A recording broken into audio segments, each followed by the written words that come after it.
Olá, meus irmãos, que a graça e a paz do nosso Senhor Jesus Cristo seja com todos. Nós vamos estudar a palavra do Senhor. Eu peço a você que baixe sua cabeça, nós vamos orar a Deus. Oremos. Santo Deus e eterno Pai, nós pedimos ao Senhor que nos abençoe, que o Senhor nos dirija neste estudo, ó Deus, que o seu Santo Espírito nos conduza. É a oração que nós fazemos no nome de Cristo. Amém, Senhor. Nós estamos estudando as parábolas de Lucas, as parábolas que Lucas registrou, parábolas que Jesus Cristo contou. E hoje nós temos, nesse nosso segundo estudo, a segunda parábola que nós estamos vendo, uma parábola que é um tanto quanto controversa. Por quê? Porque nem todos os teólogos eles concordam que esta seja uma parábola. O autor Kenneth Bailey ele defende que esse texto que nós vamos estudar seja uma parábola, e eu acho importante nós estudarmos esse texto como uma parábola e observarmos o que une este texto, embora ele não tenha a estrutura de uma parábola, normalmente como nós a vemos na Escritura, mas nós conseguimos aqui perceber que a intenção, a maneira como Jesus Cristo falou, um pouco da estrutura, do objetivo de Jesus Cristo, isso demonstra, há algumas características que demonstram que realmente os três diálogos de Jesus, nesse texto que nós leremos, eles tratam a respeito de uma parábola. Então o tema de hoje é o descanso, o cuidado e o serviço. Lucas 9, versos 57 até o 62. Peço a você que abra sua Bíblia lá, em Lucas 9, 57 a 62. Então, uma parábola sobre seguir Jesus. É isso que nós conseguimos observar quando nós lemos esse texto e acompanhamos atentamente o diálogo de Jesus com seus três interlocutores. Nós conseguimos observar que, por mais que não haja uma estrutura de história como Jesus usa para contar as parábolas, com aquela narrativa comum, nós podemos observar que há sim um método parabólico aqui de explicação de Jesus Cristo. Por quê? Porque a parábola nada mais é do que você pegar algo, uma característica, um fato, algo, uma conexão da realidade para explicar um outro fato, uma outra situação do cotidiano. Então você pega uma situação do cotidiano com as suas características e utiliza ela para explicar uma outra situação, para que as pessoas tenham um entendimento daquilo que você quer apresentar a elas. Então, quando nós lemos esse texto, nós conseguimos observar que há uma unidade de relação, um assunto que liga todos esses diálogos, esses três diálogos, que é o assunto seguir Jesus. É o tema seguir Jesus. Nós também podemos observar que os três textos falam a respeito dos costumes daquela sociedade que era uma sociedade rural, que tinha características de aldeia, né, de aldeão. Então, há também, no final de cada uma das parábolas, algo falando a respeito do reino de Deus. Ou seja, seguir Jesus e o serviço no reino de Deus é o assunto dessa parábola. E o que nós conseguimos observar em Lucas 9, versos 57 e 58. Nós conseguimos observar que uma pessoa ela se oferece para servir Jesus. Então, por isso, esse primeiro ponto está relacionado ao eu me ofereço. O texto bíblico diz, indo eles fora, alguém lhe disse, indo eles, caminho fora, alguém lhe disse, seguir-te-ei para onde quer que fores. Mas Jesus respondeu, as raposas têm seus covis, as aves do céu ninhos, mas o Filho do Homem não tem onde reclinar a cabeça. E esse é um texto muito conhecido e as pessoas elas conhecem a sua estrutura e até mesmo uma interpretação mais superficial do que Jesus Cristo quis dizer. O que nós temos primeiramente ali? Um homem atraído pela missão. Uma ação centrípeta, no sentido de atrair as pessoas para Cristo. É certo que nós devemos observar que o ministério de Cristo Jesus chamou a atenção de muitas pessoas. Muitas pessoas tentaram seguir Jesus e servi-lo. Então, este homem, ele foi atraído pela missão de Jesus Cristo, de pregar o reino de Deus, de pregar o evangelho. E quando você lê o texto, você observa que não é Jesus Cristo que o chama para servi-lo. Mas este homem, ele se dispõe, ele se oferece. Ele se oferece para servir Jesus. Por quê? Porque ele foi atraído pela missão. E nós observamos que neste texto, o grande líder que as pessoas querem seguir, ele é chamado de Filho do Homem. E aqui é uma relação direta com o Antigo Testamento, mais propriamente com o livro de Daniel, onde é falado a respeito do Filho do Homem. E quem é este Filho do Homem? Jesus Cristo, que tendo nascido, sendo Filho de Deus, ele nasceu do ventre de Maria. Ele é Filho de Deus, mas também Filho do Homem. A humanidade de Jesus Cristo é representada aqui, é representada não somente a divindade, mas principalmente a humanidade dele. Por quê?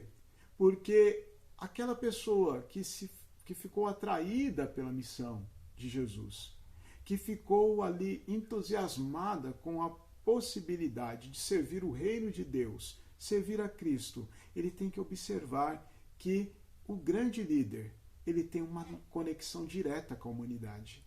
Ele não é apenas o Filho de Deus, mas ele é o Filho do Homem. E este grande líder, o que ele fala de si mesmo, quando você lê o texto, você observa que Jesus Cristo fala que este grande líder não tem lugar onde descansar. Ele diz: as raposas têm seus covis, as aves do céu ninhos, mas o Filho do Homem não tem onde reclinar.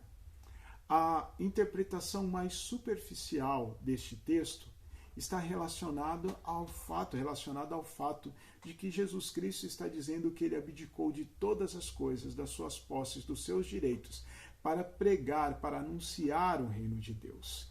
Que aquele homem que estava entusiasmado com a missão de Cristo, ele deveria considerar o preço a ser pago, que o líder dele estava pagando. E é algo, meus irmãos, para nós pensarmos, porque há um tempo atrás havia um slogan de uma certa igreja que dizia: venha para tal igreja e pare de sofrer. E é certo que quando nós entregamos a nossa vida a Cristo, muitos dos nossos sofrimentos, eles se vão. Certamente os sofrimentos espirituais. Certamente nós recebemos ferramentas para lidar com a ansiedade, com o sofrimento. Porém, as lutas, muitas vezes, elas aumentam. Então, esta ideia que muitos têm de que ao você se tornar cristão, você para de sofrer e é o céu na terra, não é um céu isento de dificuldades, de lutas, de problemas. E por isso muitas pessoas, elas se decepcionam com o Evangelho. Mas não é o Evangelho que é decepcionante, é que elas têm uma visão do reino de Deus, da igreja, do servir a Cristo, uma visão utópica, uma visão irreal. A ideia que elas têm do Evangelho, de servir a Cristo, está fora da realidade. E o que Jesus Cristo faz aqui é dar um choque de realidade naquela pessoa que se propôs a servi-lo. Era comum naquela época os discípulos não serem aqueles que procuram o mestre, mas o contrário, o mestre procurar o discípulo. Porém, todavia, há uma característica muito importante aqui que nós devemos observar. Com respeito a alguns filósofos, alguns homens de renome, as pessoas gostariam de servi-lo, de ser seus discípulos, então procuravam servir esses mestres. Então, provavelmente, este homem, ele tinha uma posição social baixa, ele vivia provavelmente em situação de pobreza, e ele entende que Jesus ele vai trazer a ele uma ascensão social. E Jesus Cristo ele choca este homem dizendo: as raposas têm os seus covis, ou seja, têm o seu lugar de descanso. As aves do céu, embora elas podem se empoleirar em qualquer árvore, qualquer árvore, perdão, elas têm os seus ninhos, mas o Filho do Homem não tem onde reclinar a cabeça. Jesus Cristo é o Filho do Homem que não tem onde reclinar a cabeça. E o que Jesus Cristo quer dizer com isso, numa interpretação mais profunda, é que Israel não tem descanso em sua terra. Se você for analisar a história referente à nação de Israel, o local onde eles habitavam era a terra prometida, a terra que emana leite e mel, o lugar de descanso. A nação de Israel ali, aquele território, representava a Canaã celeste, o lugar de descanso eterno. E era para eles terem descanso ali naquela terra. Porém, a terra estava invadida por estrangeiros. A ideia aqui das raposas e das aves eram animais que representavam os estrangeiros também dentro de Israel. Jesus Cristo vai chamar um dos governantes de raposa. Por quê? Porque ele era estrangeiro, fazia parte da cultura deles. Identificar estrangeiros como raposas, como aves. Então a ideia aqui é que Israel, não era só Cristo que não tinha onde reclinar a cabeça, mas o próprio Israel não tinha descanso na terra de descanso. E eu quero que você observe isso. Que muitas vezes as pessoas lutam para fazer o céu na terra. Muitas vezes as pessoas querem que o local onde elas habitam seja como o útero de sua mãe. Querem ter conforto, não ter preocupações, viver uma vida tranquila. E nós sabemos que dentro de uma estrutura de um mundo caído, isso é quase que impossível. É quase que impossível nós vivermos uma vida sem problemas, sem dificuldades. E as pessoas muitas vezes aderem ao cristianismo, ao evangelho, de uma maneira racional e não espiritual, e elas fazem isso em busca de resoluções para os seus problemas. Porém, os seus problemas não são sanados, não são resolvidos. Eu me lembro de uma vez que eu fui fazer evangelismo no Mato Grosso, lá em Dourados, e nesse evangelismo que nós estávamos fazendo, eu encontrei com um rapaz que estava também evangelizando juntamente com a igreja, e esse rapaz ele estava com uma postura muito rude para com os seminaristas. Eu era um dos seminaristas que estava ali trabalhando, pregando o evangelho, e tinha mais um outro colega, um colega de seminário, hoje colega de ministério, graças a Deus, e eu via que aquele rapaz ele estava muito ríspido nas suas perguntas, afrontando a gente. E depois que o meu colega que estava conversando com ele, que iniciou o diálogo com ele, saiu, e eu fiquei conversando, eu peguei e comecei a conversar com aquele rapaz e inquirir dele o porquê que ele estava tão ríspido, o porquê que ele estava tão amargurado. E ele me disse que ele estava amargurado porque ele tinha pouco tempo de convertido na igreja, alguns meses, que a conversão dele se deu porque ele sofreu um acidente de carro, e esse acidente ocorreu porque ele estava bebendo, e a bebedeira dele era a razão, ele bebia por causa de ter terminado o relacionamento com a esposa o abandonou, a família tinha virado as costas para ele, e ele foi e procurou uma igreja porque ele entendeu que na igreja a esposa voltaria. A família começaria a ver ele com bons olhos, mas nada daquilo foi resolvido de imediato.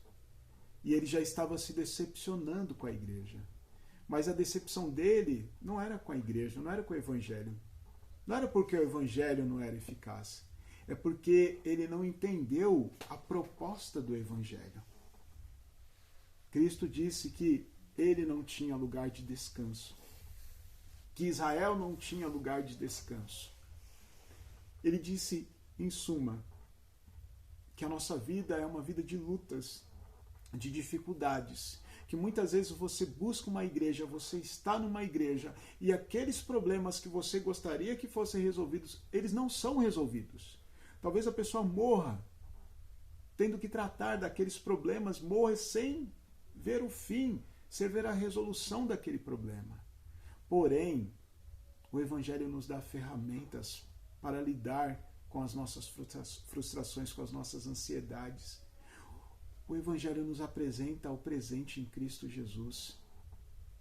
E quando nós comparamos, meus irmãos, o preço que nós pagamos, o desgaste, o cansaço, o sofrimento, com a glória revelada em Cristo Jesus, nós vemos o quanto isso é pequeno, o quanto isso é pó diante da sublimidade daquilo que nos oferece Cristo Jesus, da salvação que há nele.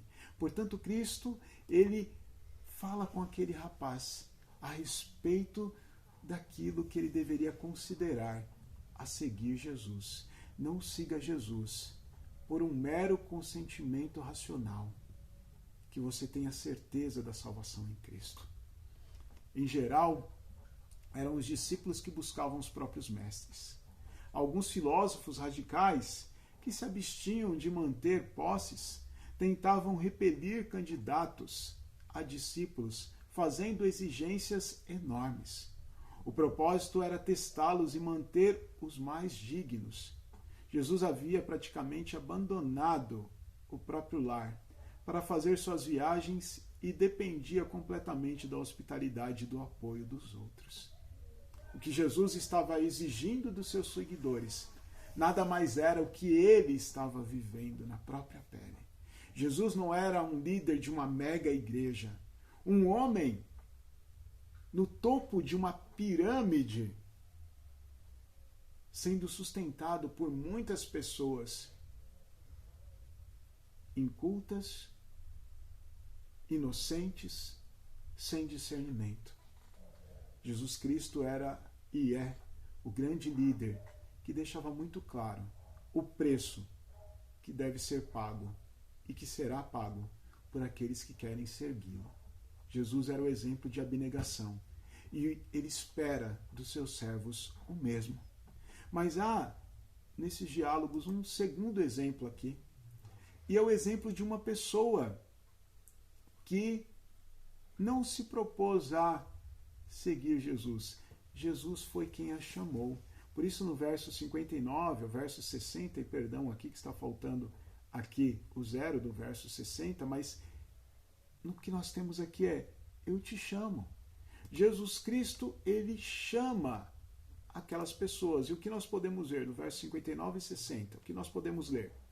A outro disse Jesus: segue-me. Ele, porém, respondeu: permite-me ir primeiro sepultar meu pai. Mas Jesus insistiu: deixa aos mortos sepultar os seus próprios mortos. Tu, porém, vai e prega o reino de Deus. E aqui nós devemos observar o seguinte, que o que Jesus Cristo está pedindo daquele discípulo é uma nova atitude. Aqui há algo muito curioso, meus irmãos, para nós observarmos que a proposta de Jesus para aquele homem, para aquele seu discípulo, é uma proposta de alguém que já conhece o coração do homem. Jesus Cristo conhecia o coração do primeiro e sabia que ele estava entrando e querendo entrar no grupo de discípulos de Cristo, não porque ele entendeu o Evangelho, não por uma questão espiritual, mas por um assentimento racional. Não era uma conversão genuína, mas ele viu todos os aspectos da lei, do Evangelho, viu Jesus Cristo como um grande líder e quis segui-lo. Jesus Cristo pôs à prova. Mas neste caso aqui, nesse segundo exemplo desta parábola, que são 3 diálogos, mas que formam uma única história, esse segundo personagem aqui, esse segundo homem que Jesus Cristo conversa, ele chama este homem a uma nova atitude. Por quê? Porque Jesus Cristo, conhecendo o coração dos homens, sabia que aquele homem havia se convertido ao Senhor, que ele era verdadeiramente um discípulo. E então Jesus Cristo chama este rapaz para que ele siga ele verdadeiramente. A ordem dada por Jesus, ela foi escrita por Lucas de uma forma que demonstra que esta pessoa não seguiu Jesus a princípio. Ela teve a conversão, ela entendeu o Evangelho, ela teve uma conversão, mas Jesus Cristo não era prioridade na vida dela. Então a maneira como Jesus fala e como Lucas relata no seu Evangelho é de um modo a dar a entender que Cristo deu uma ordem para que ele tivesse logo, para que este discípulo tivesse logo uma atitude: segue-me. A prioridade é eu, o reino. E o que este jovem, esse discípulo dá de desculpa? Irei segui-lo. Ele pede para Jesus para enterrar o seu pai. Jesus Cristo não era a prioridade dele. A prioridade dele era a família. Nesse caso aqui do item 2, que nós estamos observando, há algo curioso aqui, algo importante para nós levarmos em consideração. A ideia aqui dele de servir a Jesus após enterrar o pai poderia tanto ser que o pai dele estava vivo e ele queria esperar que o pai dele primeiro morresse para ele seguir Jesus, o que levaria um tempo indeterminado, ele não saberia quando que o pai dele poderia morrer. Então, olha, Jesus, deixa meu pai morrer primeiro, eu enterro ele e eu vou te servir. Tá bom, quando que seu pai vai morrer? Eu tenho um amigo que ele se apresenta, ele fala assim: eu sou canceroso, quando ele vai falar a respeito da saúde dele. Eu sou canceroso há 10 anos. Há 10 anos ele luta contra um câncer.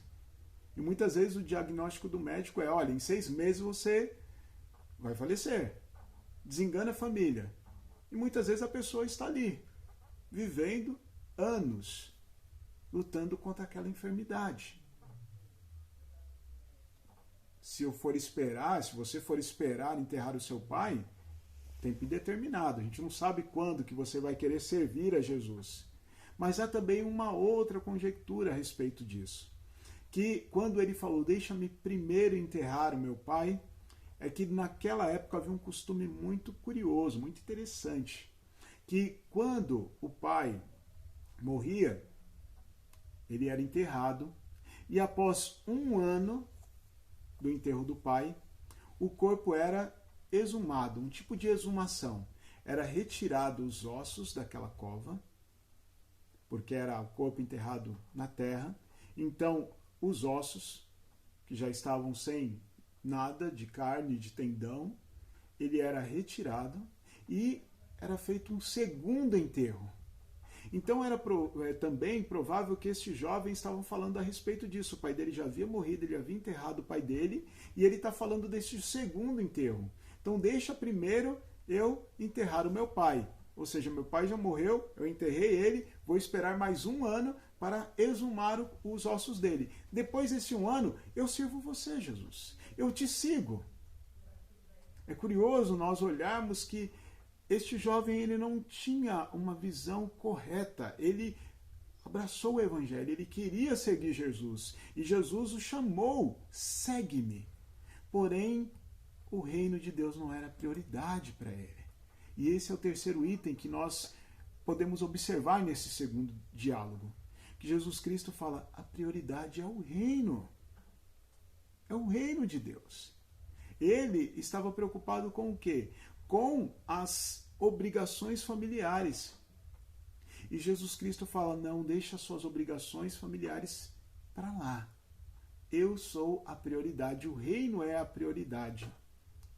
E a questão toda, meus irmãos, para nós observarmos nesta parábola é que o que tem sido prioridade em nossas vidas quando nós avaliamos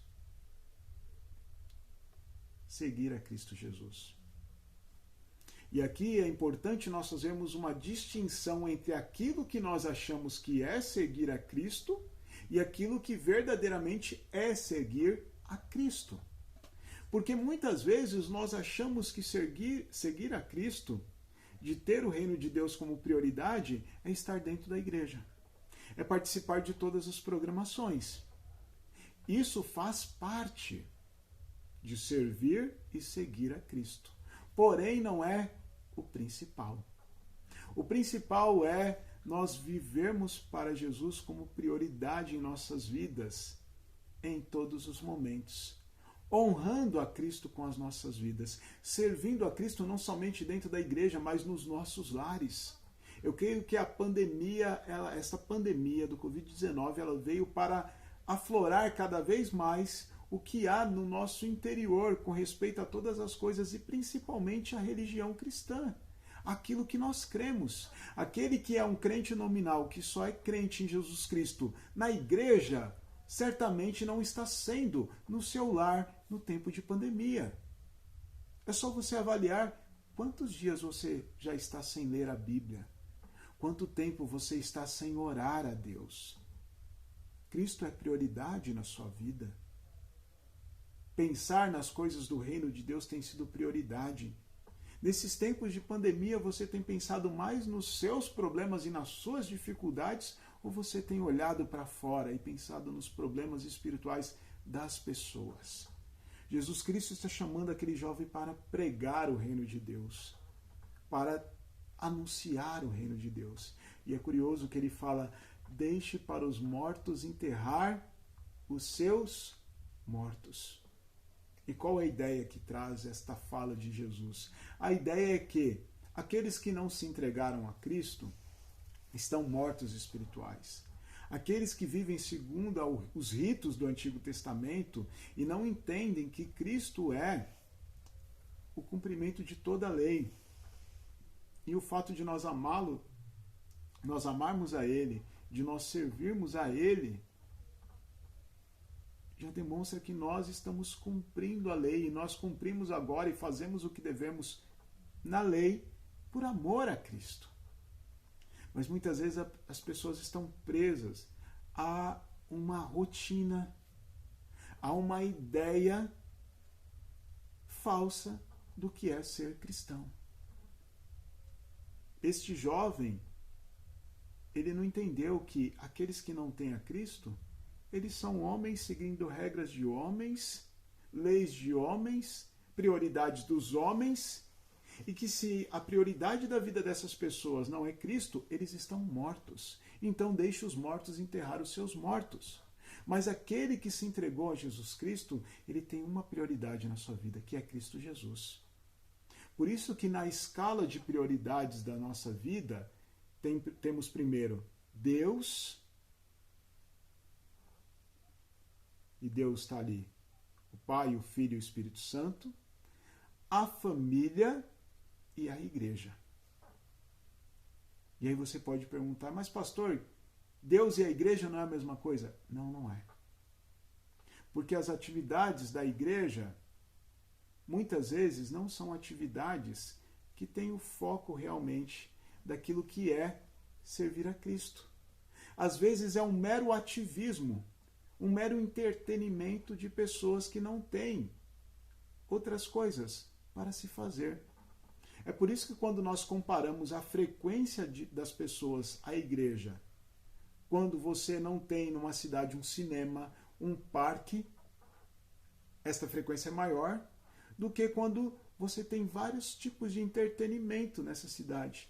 Haja vista você comparar quantas horas você consegue ler a Bíblia se você não tiver nenhum tipo de empecilho, nenhum tipo de entretenimento. Vamos supor que a sua TV quebre, o seu celular quebre, e você não consiga acessar nenhum tipo de entretenimento.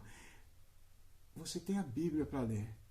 Quanto que você conseguiria ler da Escritura? Então as pessoas, elas não entendem que o ativismo não é a mesma coisa de servir a Cristo, de ter Cristo como prioridade na sua vida. Se Cristo é a prioridade na sua vida, você busca ter mais intimidade com Ele. Intimidade com Ele vem por meio da palavra. Se Cristo é a prioridade na sua vida, você procura anunciá-lo cada vez mais, porque você sabe que a solução para os problemas espirituais e emocionais das pessoas está em Cristo. Que a resolução dos problemas está em Cristo Jesus. Mas quando você não tem esta noção, você vê a igreja apenas como um clube de cristãos. E muitas vezes esta é a razão porque muitas das igrejas de hoje em dia não crescem. Porque é um clubinho de crentes, onde nós só nos relacionamos com aqueles nossos amigos que estão dentro desse clubinho e não vamos para fora para pregar o reino de Deus, Mas há uma terceira coisa para nós observarmos aqui. O sepultamento é uma atividade em harmonia com aqueles que estão espiritualmente mortos. Mas o homem que foi chamado por Cristo não deve negar ou atrasar a sua vocação celestial. E eu quero usar aqui como ilustração, como exemplo, falando um pouquinho a respeito do meu chamado. Coisa que contei a poucas pessoas, a poucos amigos. Quando houve minha conversão, isso no início do ano 2000, eu fui à igreja no final do ano, começo do ano, estava ali com os irmãos. 2001 foi o meu batismo. E sempre muito envolvido, eu sempre fui muito envolvido com os trabalhos da igreja, o ensino para as crianças, o auxílio com as irmãs da SAF, participando dos congressos, sempre envolvido com as atividades da igreja. E rapidamente, quando você está envolvido com as atividades da igreja, você consegue perceber o quanto que aquilo é sério. O grau de comprometimento que o trabalho na igreja exige das pessoas. E na minha cabeça eu dizia assim: Senhor, se o Senhor quiser me chamar, eu aceito. Presbítero, sim. Diácono, sim. Pastor, não. Vocês acreditam nisso? Eu dizia a Deus: presbítero, sim. Diácono, sim. Pastor, não.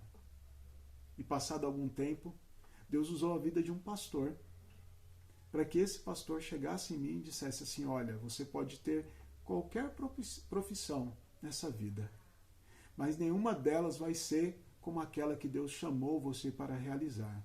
Você tem um chamado pastoral. Você tem um chamado ministerial. Deus te chamou para ser pastor de ovelhas. E não pastor de ovelhas como um presbítero, que é de tempo parcial, mas pastor de ovelhas de tempo integral, cuidando do rebanho de Cristo. E aquilo me chocou. E naquele dia eu chorei. Porque era como se eu tivesse dito a Jesus: Senhor, deixa primeiro eu enterrar o meu pai e a minha mãe. Deixa primeiro eu cuidar dos meus interesses, para que depois eu me volte para o teu reino. E Deus transformou a minha vida, para que eu entendesse que a prioridade é o reino de Deus. Que Deus está em primeiro lugar, depois a minha família e depois a igreja. Mas há algo que nós devemos observar aqui, que está no versos 61 e 62. Outro discípulo, outro pretenso discípulo que se dispôs.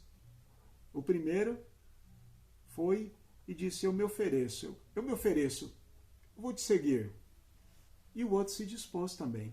Diz o texto: outro lhe disse: seguir-te-ei, Senhor, mas deixa primeiro despedir-me dos de casa. Mas Jesus lhe replicou: ninguém que tendo posto a mão no arado olha para trás é apto para o reino de Deus. Meus irmãos, eu quero que vocês observem aqui o seguinte, que talvez esses três personagens aqui, essas três pessoas, elas estavam juntas. E teve aquele amigo mais afoito que falou: Senhor Jesus, eu vou te seguir. E Jesus pôs ele à prova. O segundo, vendo aquela situação, ficou titubeante, mesmo tendo um coração sincero para com Jesus Cristo. E Jesus Cristo falou para ele: vem, me segue. E ele disse: não, deixa primeiro eu sepultar o meu pai, eu enterrar o meu pai. Mas aqui este terceiro, se ele observou o diálogo de Jesus com os outros dois, ele disse, certamente, embasado por esse sentimento, de ter ouvido o que Jesus falou para os outros dois: seguir-te-ei, Senhor, mas deixa primeiro eu despedir-me dos de casa. Ele não foi nem afoito dizendo: olha, eu vou te seguir onde você quiser, eu estou pronto. Ele não disse: Senhor, deixa primeiro eu enterrar os meus pais. Mas ele foi mais brando, mais ameno. Ele disse: deixa primeiro eu me despedir dos de casa. E a ideia aqui dele se despedir dos de casa traz uma conotação dele apenas ir lá e pedir a permissão dos seus pais, Por isso que a primeira coisa que nós podemos observar aqui é isso. Eu vou pedir aos meus pais. Ele agiu como se ele fosse uma criança e, na verdade, naquela estrutura, os filhos tinham muito respeito pelos pais. Hoje nós vemos que o desrespeito é enorme, a desconsideração pela opinião dos pais é grandíssima, grandiosíssima, e naquela época era diferente.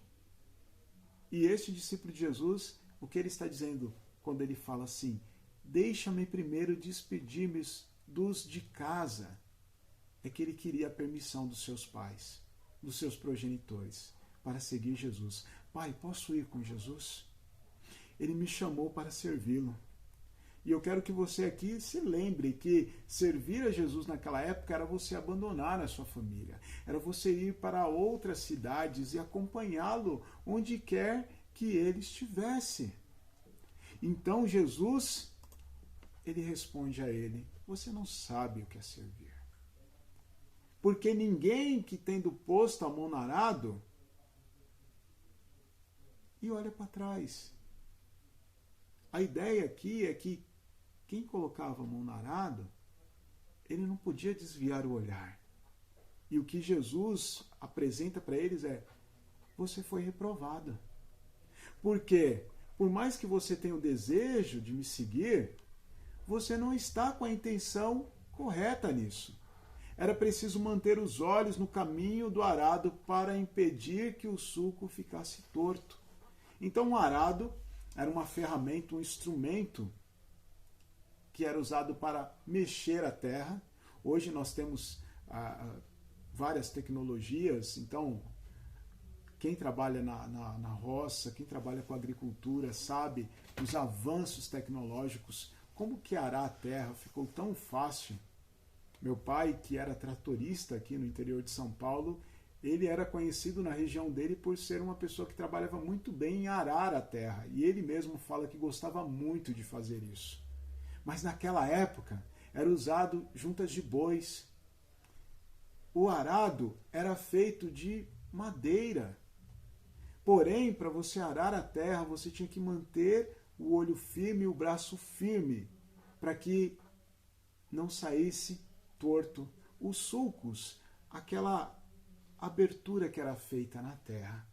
Então Jesus fala que aquele jovem se mostrou inapto para o serviço. Por quê? Porque ele queria tirar a mão do arado.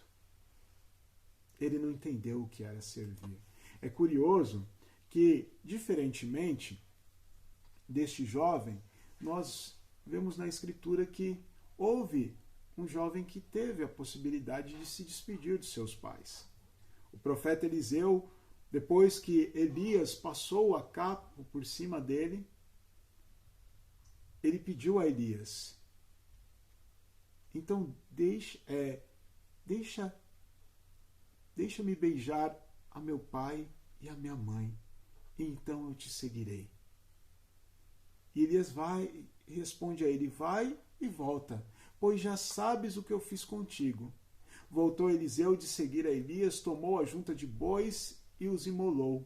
E com os aparelhos dos bois cozeu as carnes e as deu ao povo, e comeram. Então se dispôs e seguiu a Elias e o servia.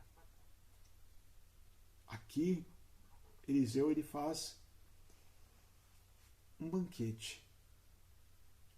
Sacrifica aqueles bois. A ele foi permitido de se despedir dos seus pais.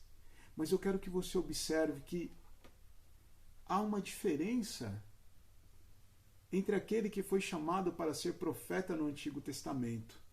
A prioridade é a urgência daquilo que ele tinha para fazer. E a urgência é a prioridade daquele chamado recebido por cada um de nós. O chamado de Cristo. Então Cristo, o que ele quer dizer aqui é que ao ver tudo aquilo que Jesus Cristo fez, todos os milagres, ao ter se entendido que Jesus Cristo realmente era o Messias, o Filho de Deus, aquele jovem ele se mostrava inapto, porque depois de tantas provas, de tantas coisas ele ainda estava olhando para trás. Jesus Cristo era maior que os pais dele, assim como na situação do primeiro. Jesus aqui mostra que ele, sendo o grande mestre, o Messias, ele tinha prioridade e ele invertia a ordem das coisas, porque um pai tinha autoridade suprema sobre os filhos, mas ele, Jesus, é o Deus Filho. Então a prioridade e a autoridade era toda dele. Por isso que muitas vezes, meus irmãos, quando nós temos uma situação para julgar, e o que Cristo fala está diferente daquilo que falam os nossos pais, qual é a autoridade que mais pesa? A dos nossos pais ou a de Cristo? Quando seu pai te induz ao erro, quando seu pai quer te fazer pecar, embasado na palavra de Deus, você tem todo o direito de dizer: não vou fazer isso, e explicar para o seu pai o porquê. Porque eu creio em Deus, eu creio em Cristo, isso vai contra a lei de Deus. Isso vai ferir, entristecer o Espírito Santo que está em mim. E por isso eu não te obedecerei, meu pai.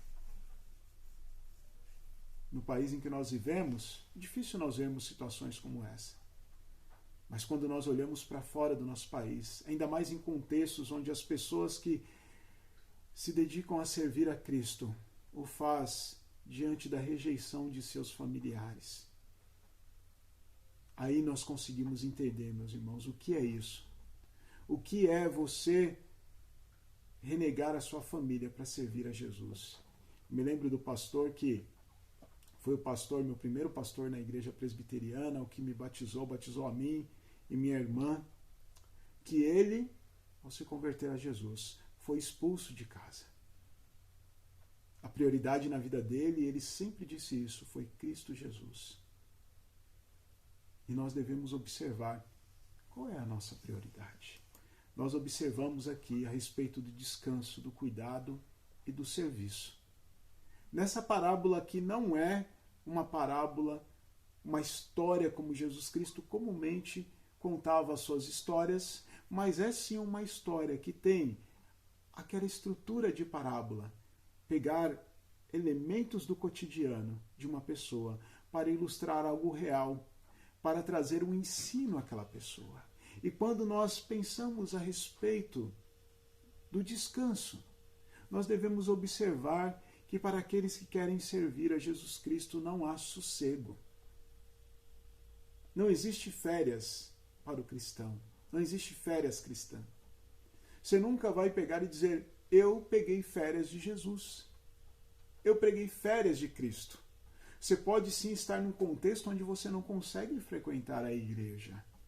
Não consegue ir para um culto onde haja irmãos lendo e orando. Lendo a palavra e orando. Porém, eu acho inadmissível. Eu não acho, não. Eu vejo isso como inadmissível. Um cristão que consegue passar o período de férias sem encostar na Escritura Sagrada. Sem orar pelo menos uma vez a Deus e conversar com Cristo. É como se ele dissesse: Senhor, tirei férias de ti também. Nós temos que dar graças ao Senhor que por sua misericórdia Ele não tira férias de nós. Sua bondade e sua graça é sempre sobre nós.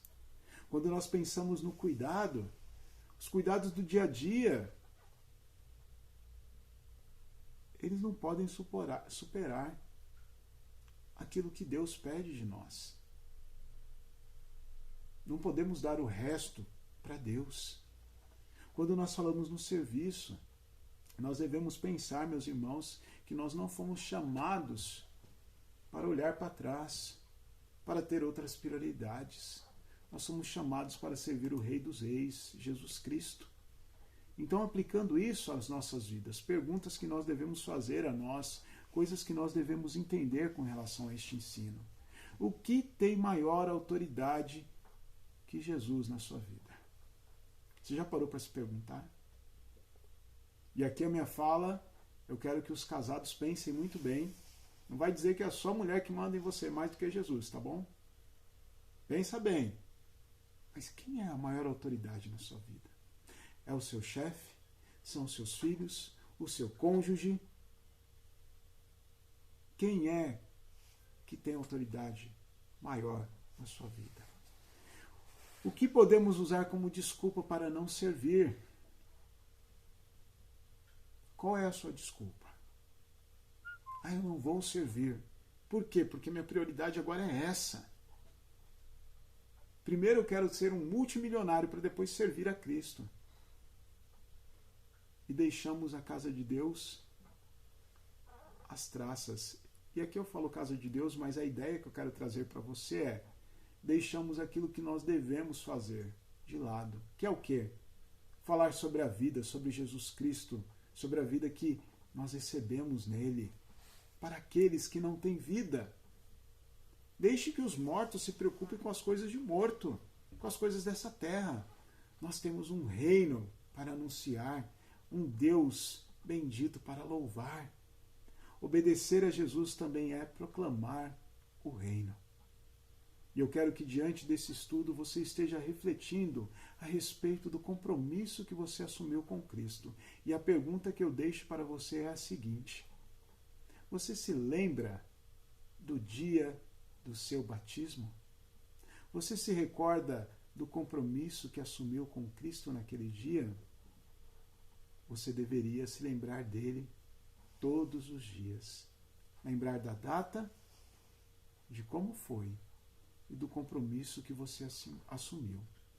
Que Deus o abençoe nesta reflexão. É a minha oração, no nome de Cristo Jesus. Amém.